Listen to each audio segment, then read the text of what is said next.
윤석열 당선인 측은 오늘 한동훈 법무장관 후보자 발탁은 파격이 아니고 일찌감치 검토한 사안이라고 했습니다. 민주당의 검수완박 맞대응 아니냐는 그런 해석에 선을 그은 거죠. 하지만 민주당은 한 후보자를 암덩어리까지 비유하면서 검수완박을 추진할 이유가 더 확실해졌다. 이렇게 강공을 펴고 있습니다. 관련 소식을 신혜원 체커가 정리했습니다. 네, 가정의 시작을 알리는 코너 뉴스픽5 시작해 보겠습니다. 자, 오늘 준비한 소식은요. 원픽 한동훈, 그리고 내각 마무리, 문재인의 5년, 물가 잡아라와 마스크 대 노마스크입니다. 자, 윤석열 정부 초대 내각 인선이 마무리됐습니다. 총 18대 부처 18명의 후보자를 픽했는데요. 자, 그중에서도 윤 당선인의 원픽은요. 존경하는 국민 여러분, 장관 후보자와 대통령실 인선을 발표하겠습니다. 부총리 겸 교육부 장관, 김인철 외교부 장관, 박진 통일부 장관, 권영세 법무부 장관, 한동훈 사법연수원 부원장입니다. 한동훈 후보자는 20여 년간 법무부와 검찰의 주요 요직을 두루 거쳤고 업무 행정 분야의 전문성을 쌓아왔습니다. 네, 정치권을 발칵 뒤집어 놓은 인사였습니다. 검사 후배이자 핵심 최측근으로 꼽히는 한동훈 검사장에게 예상보다 훨씬 더 큰 권한을 줬습니다. 공교롭게도 브리핑 중인 윤 당선인 바로 뒤편에 이렇게 자리를 하면서 8명의 후보자 중 센터 역할을 톡톡히 했습니다. 법무 행정을 담당할 최적임자라고 저는 판단했고 절대 파격 인사는 아니라고 생각합니다. 제가 그동안 해온 경험을 바탕으로 용기와 헌신으로 최선을 다할 거라는 말씀을 드리겠습니다. 네, 한 후보자는 윤석열 당선인과 함께 이명박 박근혜 정부의 적폐 수사를 이끌었습니다. 문재인 정부 들어선 조국 사태를 거치며 거대 여당의 집중 타깃이 되기도 했죠. 이른바 검언 유착 의혹의 피의자에서 혐의를 벗은 지 채 일주일도 되지 않았습니다. 지명 직후부터 민주당이 추진하는 검수 완박에 대한 소신을 거침없이 밝혔습니다. 이 나라의 모든 상식적인 법조인, 언론인, 학계, 시민단체들이 전례 없이 한 목소리로 반대하고 있습니다. 그 이유는 자명합니다. 이 법안이 통과되면 국민들이 크게 고통받을 것이기 때문입니다. 반드시 저지되어야 한다고 생각합니다. 결과론적인 해석일까요? 민주당이 검수완박을 당론으로 채택한 지 하루 만에 맞불을 놓은 격입니다. 당선인 측은 인수위 초기부터 일찌감치 점 찍어놓고 검증했다. 검수완박과는 무관하다고 선을 그었습니다. 법무부의 수장이 될 만한 충분한 자질을 가지고 있는 인물이고, 그리고 영어가 융통하다고 또 따로 특별히 설명을 해주셨는데요. 각 정부의 부처를 세계적인 수준에 맞는 그런 부처들로 격상시키겠다라는 당선인의 구상에 부합하는 윤핵관 중에 윤핵관, 국민의힘 권성동 대표조차 알지 못했을 정도로 철통 보안을 지켰습니다. 자, 권 원내대표는 민주당에서 중앙지검장 안 된다, 검찰총장 안 된다라고 하니까 이 논란을 피하려고 법무부 장관 한게 지명한 건 아닌가, 수사와 철저히 분리시키겠다는 차원에서 지명한 것 같다, 이런 해석을 내놓기도 했습니다. 자, 한 후보자 본인 역시 장관의 수사 지휘권을 행사하지 않을 것이라고 못 박았습니다.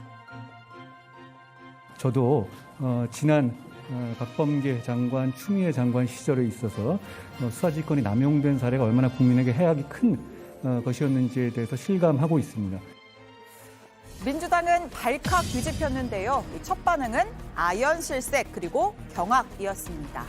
민주당을 향한 선전포고라면서 한 후보자를 암덩어리에 비유했습니다. 국정농단의 위험한 전조입니다. 암덩어리가 되기 전에 깨끗이 도려내야 합니다. 한동훈 법무부 장관 카드는 국민의 최대 상상치를 초월하는 가장 나쁜 인사입니다. 대국민 인사테러, 검찰 쿠데타와 같은 강도 높은 혹평이 쏟아졌습니다. 그러면서 무슨 일이 있어도 검수완박을 추진하겠다는 의지를 불태웠죠. 권력이 물라면 물고 덮으라면 덮는 사냥개 같은 검찰을 만드는 것을 검찰 개혁이라고 사기치고 거짓말했습니다. 그래서 한동훈 법무부 장관을 어떻게 막을 겁니까, 이거? 야당 의원들 한 50명 구속시킬 거예요? 어떻게 막을 겁니까? 입법 막으려면 선거 다시 해야 됩니다. 자, 국민의힘은 적극 검토에 나섰습니다. 일단 한 후보자는 철저히 실력에 의해서 발탁된 인사라는 점 강조했습니다. 한동훈 지명자는 이제 더 이상 국민의 조선 제1검이라는 평가를 받던 그런 검사가 아닌 윤석열 정부의 정무직 공무원으로서 법무 행정을 현대화하고 선진적 사법 시스템을 정립하는 데 많은 노력을 기울여 주시기를 부탁하겠습니다.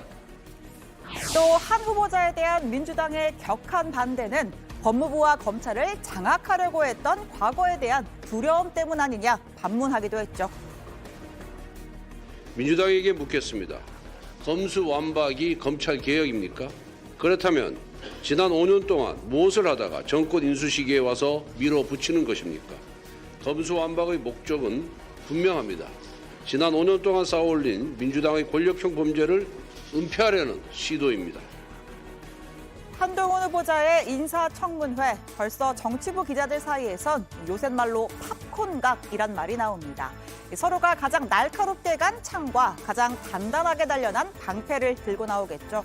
자, 어떤 결론이 날지도 그림이 그려집니다. 민주당의 반대로 청문 보고서 채택하지 못할 것이고요. 자, 그다음은 윤 당선인의 선택인데 보고서 없이 임명 강행할 수가 있습니다. 어디서 많이 보던 그림이라고요? 이번에도 6명의 인사에 대해 국회로부터 인사청문 경과 보고서를 송구받지 못한 채 임명하게 되었습니다. 조국 법무부 장관의 경우 의혹만으로 임명하지 않는다면 나쁜 선례가 될 것입니다. 문재인 정부에서 국회 청문 보고서 채택 없이 임명을 강행한 사례 역대 최다인 34건입니다. 노무현 정부 3건, 이명박 17건, 박근혜 10건에 비해서 월등히 많습니다. 정권이 바뀌자 여야의 입장은 판박이처럼 뒤바뀔 분위기입니다. 협치는 끝난 거죠, 뭐 이렇게 되고. 예. 끝난 거예요? 예. 시작도 안 했는데 끝난 거예요? 저래가지고 무슨 협치가 되겠어요? 자, 두 번째 픽입니다. 내각 마무리입니다. 윤석열 당선인이 세 번째 인사 브리핑과 함께 초대 내각 인선을 마무리 지었습니다. 남아있던 두 자리죠. 고용노동부와 농림축산식품부 장관 후보자를 발표했습니다. 농림축산식품부 장관 후보자로 정황근 전 농진청장입니다. 농림축산업의 경쟁력을 강화해 미래 성장 산업으로 키워낼 적임자라고 판단했습니다. 고용노동부 장관 후보자로 이정식 전 노사발전재단 사무총장입니다. 합리적 노사관계 정립의 밑그림을 그려낼 적임자라고 판단했습니다. 자, 이렇게 해서 완성된 총 18명의 장관 후보자입니다. 이 경제부총리 겸 기획재정부 장관 후보자의 추경호 의원, 그리고 통일외교의 권영세, 박진라인, 국토부의 원희룡 전 제주지사 등이 눈에 띄고요. 자, 여기에 윤 당선인의 원픽 한동훈 법무부 장관 후보자, 그리고 오늘 발표된 이 정환근, 이정식 후보자까지. 자, 분야도 출신도 다르지만요. 한 가지 공통점이 있습니다. 바로 윤 당선인이 직접 겪어본 인사라는 겁니다. 원칙은 능력과 인품을 겸비해서 국민을 잘 모실 수 있는 게 인사 기준입니다. 안철수계 좀 중용 가능성에 대해서는 조금 언급이 인사 원칙을 제가 말씀을 드렸잖아요. 예. 거기에 부합하면 어느 계고 상관이 없어요. 거기에 부합하지 않으면 안 되는 것이고. 네, 행정안전부 장관 후보자로 지명된 이상민 전 국민권익위 부위원장입니다. 하마평이 없던 깜짝 인사로 보이는데 사실은 그렇지가 않다고 합니다. 윤 당선인과 충안고등학교, 서울대법대 4년 선후배 사이고요. 캠프 때부터 물밑 조력을 맡아왔습니다. 자, 검수완박 여부에 따라 권한이 크게 바뀌는 조직 경찰이죠. 이 경찰을 지휘하는 게 행안부입니다. 윤 당선인이 확실히 믿을 수 있는 핵심 인사 행안부로 보낸 겁니다.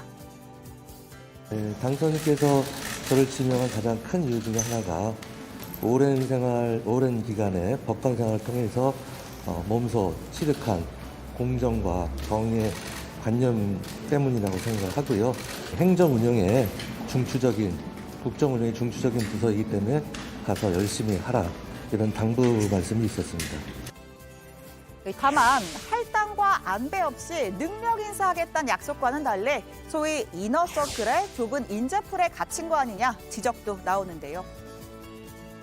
윤석열 정부의 첫 내각 인사는 실패작입니다.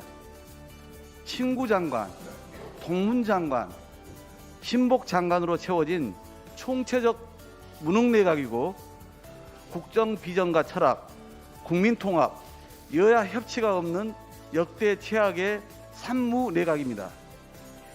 이제부터 본격적인 검증의 시간입니다. 윤 당선인의 40년 지기로 알려진 정호영 보건복지부 장관 후보자.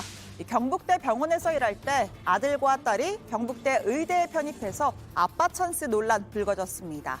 자, 그리고 이창양 산업통상자원부 장관 후보자는 또 필화에 휩싸였는데요. 출산 기피 부담금을 주장한 칼럼부터 혁신학교는 국민을 바보화한다는 블로그 게시물까지 논란이 예상되는 과격한 주장들이 구설에 올랐습니다. 일부 후보자의 경우는 과거 발언으로 논란이 되면서 사퇴 압박까지 받고 있습니다. 저는 듣지 못한 얘기인데 무슨 문제가 있으면 취재를 해서 보도를 좀 하시면은 제가 살펴보겠습니다. 네, 세 번째 픽입니다. 문재인의 5년입니다. 자, 퇴임을 한 달여 앞둔 문재인 대통령이 JTBC 손석희 전 앵커와 문재인의 5년이란 제목의 마지막 인터뷰를 갖습니다. 현 정부의 성과와 아쉬움에 대해 가감없이 밝힐 예정인데요. 2017년 19대 대선 직전 이후 5년 만의 만남이기도 합니다. 대선 주자와의 인터뷰. 오늘 민주당의 문재인 전 대표가 지금 옆에 자리를 잡고 계십니다. 안녕하세요. 예. 석 달 만에 뵙습니다. 예. 석 달 만에 하여간 그 사이에 굉장히 많은 일이 있었습니다. 너무 드라마틱했어요. 예. 어떻게 예상할 수 있었겠습니까? 네, 이 대담은 오늘과 내일 청와대에서 녹화가 이뤄지고요. 25일과 26일 이틀에 걸쳐서 JTBC에서 방송됩니다. 뉴스룸이 끝난 직후인 저녁 8시 50분부터입니다. 퇴임을 앞둔 대통령이 인터뷰를 통해서 임기를 정리하는 거 이례적인데요. 문 대통령이 얼마만큼 허심탄회하게 자신의 생각 그리고 심정을 털어놓을지가 주목되고 있습니다. 자, 네 번째 픽은 물가 잡아라입니다. 자, 요새 칼국수 한 그릇 먹으려면 5,000원 가지고는 택도 없습니다. 6,000원, 7,000원? 아니죠. 8,000원은 줘야 먹을 수 있다고 합니다. 지난달 소비자 물가 상승률은 유가 등 원자재의 외식 물가까지 치솟으면서 10년 만에 4%대를 기록했습니다. 지금 거의 초저 성장, 제로 성장에 물가가 지금 거의 한 10년 만에 이렇게 지금 4.1%가 돼가지고 민생에 대한 좀 특단의 이런 대책이 좀 필요한 상황이라는 인식을 아침에 다 같이 해서. 한국은행이 급한 불 끄기에 나섰습니다. 총재가 공석인 상황에서 석 달 만에 다시 기준금리를 올렸는데요. 0.25%포인트 올린 1.5%, 최근 8개월 사이에 1%포인트나 올린 겁니다. 차기 총재의 청문회를 앞두고 있지만 당장은 이 치솟은 물가 잡는 게 급선무라고 판단을 했습니다. 그리고 미국 연준이 정책 금리를 큰 폭으로 올릴 수 있다는 관측에 미리 대응한 측면도 있고요. 또 당분간 물가 상승세가 이어질 전망이라 올해 안에 최소 2차례 금리 인상이 더 이루어질 수 있습니다. 자, 마지막 픽은 마스크 대 노 마스크입니다. 금요일인 내일 다음 주부터 적용될 새 거리두기 조정안이 발표됩니다. 이번에야말로 모임 인원, 영업시간 제한을 완전히 풀어줄지가 주목되는데요. 실내 마스크를 제외한 모든 방역 조치가 사실상 해제될지 주목됩니다. 실외에서는 마스크를 벗는 것을 검토하고 있습니다. 그런데 이것은 좀 너무 성급한 조치가 아닌가 그런 우려가 있다는 점을 좀. 다만 확진자 수가 여전히 10만 명대 웃돌고 있고요. 따라서 최후의 보루 마스크는 유지해야 한다. 속도 조절 필요하다는 의견도 적지가 않습니다. 자, 그러고 보니 마스크와 함께한 일상도 2년이 넘었습니다. 이 지겨운 마스크 당장 벗겠다. 아니다. 안전하고 얼굴도 가려줘서 좋다. 자, 여러분은 어느 쪽에 더 마음이 가시나요? 네, 목요일의 뉴스픽 여기까지입니다. 들어가서 원픽 꼽아보죠. 뉴스픽 5였습니다.